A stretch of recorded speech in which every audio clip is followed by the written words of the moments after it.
And now there are three. With 6 days until the National Party caucus votes for the person who will lead it into the 2017 election, there are three contenders so far. Finance Minister Bill English, Health Minister Jonathan Coleman, and Judith Collins, who is the Minister for Police and Corrections.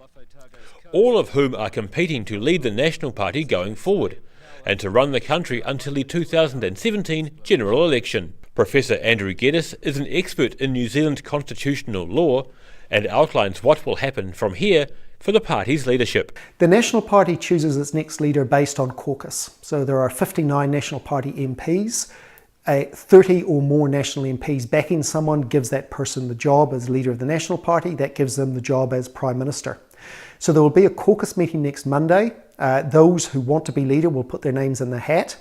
There'll then be a voting procedure. Exactly what that voting procedure is, we haven't found out yet.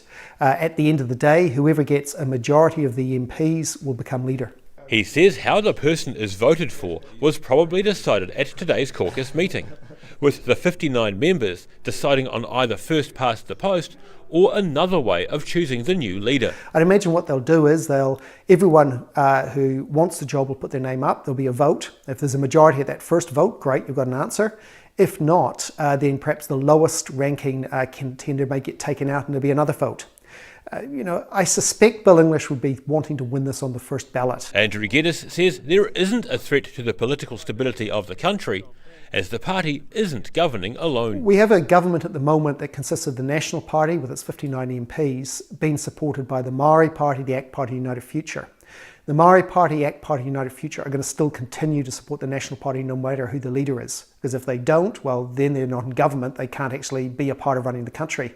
And it's not really in anyone's interest to have an early election. I don't think any of those parties would want to drag New Zealand to the polls before next sort of September, November, when we're meant to go. Geddes says the country will keep going forward, but the election next year will be a doozy, especially as the national-led government has only a one-seat advantage in Parliament, making for a very interesting election race in 2017.